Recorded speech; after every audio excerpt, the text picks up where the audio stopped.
He doesn't look dangerous at first, that's the problem. You're staring at him and something feels off, not loud, not obvious, just wrong. A man sits in front of you, face painted like a clown but messy, uneven, cracked, like he didn't care enough to finish it properly. Or maybe he wanted you to see the flaws.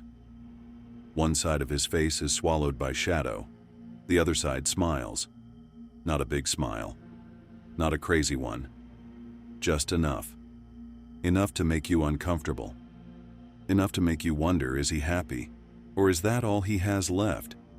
His eyes lock onto yours, tired, heavy, but sharp, like he sees something in you you haven't even noticed yet.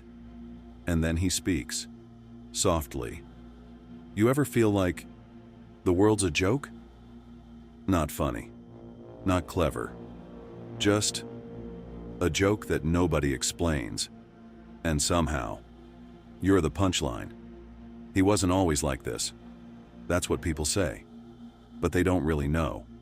No one ever does. Because nobody watches you when you're falling apart quietly. They only notice when you finally break loud enough. The room he lives in barely feels real.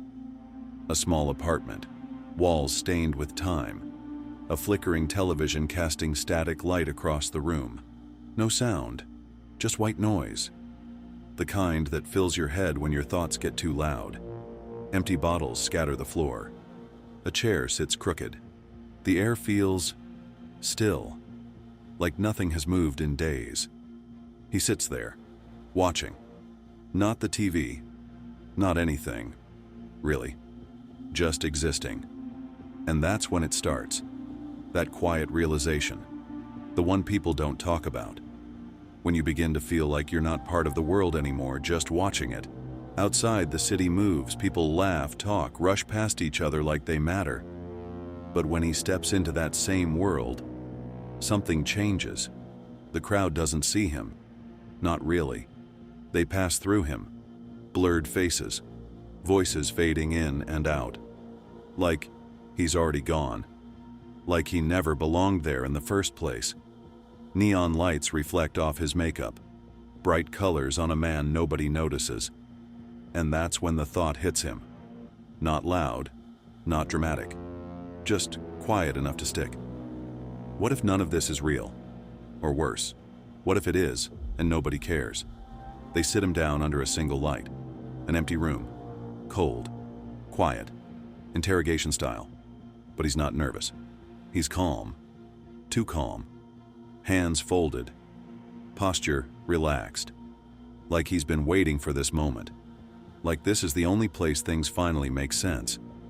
Across from him, someone speaks, questions, concerns, words like behavior and treatment and help. But he doesn't react, not the way they expect. He just listens, smiling softly, like he already knows something they don't. Elsewhere he watches. Screens flicker in a dark room, multiple angles, people living their lives, laughing, arguing, crying, scrolling, always scrolling. He studies them, not with hatred, not even with anger, but curiosity, like a scientist watching an experiment. Because that's what it feels like now, an experiment, a world where everyone pretends to care, pretends to connect, pretends to be okay. And he sees it. All of it. The cracks, the fake smiles, the empty conversations, the way people look at their phones instead of each other, the way silence makes them uncomfortable, the way they run from themselves. And slowly, something shifts. It doesn't start with fire. It never does. It starts with a thought. A simple one. What happens if I stop playing along? What happens if he stops pretending the world makes sense? The city begins to feel different, louder, faster, more fragile, like everything is one step away from collapsing. And maybe it is. Maybe it always was. He stands in the middle of it. Sirens echo, lights flash, people run. Chaos unfolds like it's been waiting. And in the center of it all, he stands still, calm, watching. That same soft smile, Not because he caused it, not entirely, but because he understands it. Somewhere nearby, money burns, stacks of it, flames rising, people screaming, reaching, panicking, but he just watches, the fire reflecting in his eyes, warm, alive, beautiful. And for the first time he looks at peace. Because the rules don't apply anymore. The system doesn't matter. The illusion is gone. And what's left is honesty. Raw, unfiltered, terrifying honesty. There are two sides to him, you can see it literally, one side lit, the other hidden. Control and chaos, but here's the truth. They were never separate.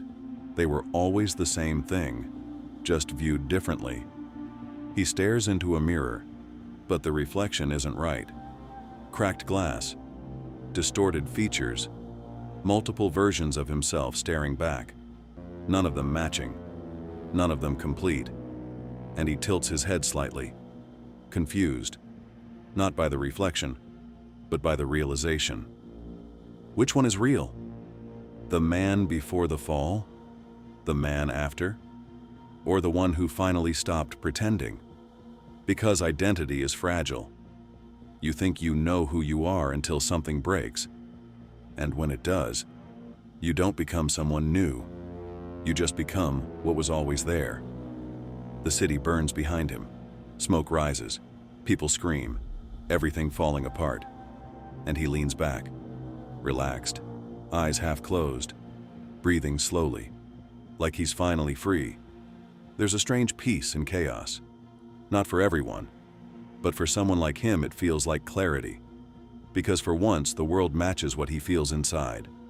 Broken, unpredictable, honest.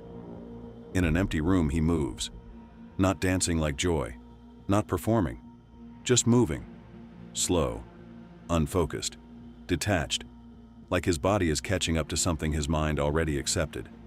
The silence feels louder than any noise. And for a moment he isn't angry. He isn't lost. He isn't pretending. He just is. But here's the part nobody talks about. The part people ignore. Because it's uncomfortable. Because it makes things complicated. Because it makes you think. He sits alone again, head slightly down, makeup worn, fading, smudged, not perfect anymore, not hiding as much. And his eyes, they don't look chaotic, they look tired. This isn't about madness, not really. It's about pain, the kind that builds quietly, the kind nobody notices, the kind that turns into something else when it's ignored too long. He looks in the mirror, and slowly he starts to remove the makeup, wiping it away, piece by piece, color fading, lines disappearing, until there's just a face, a normal face, a human one.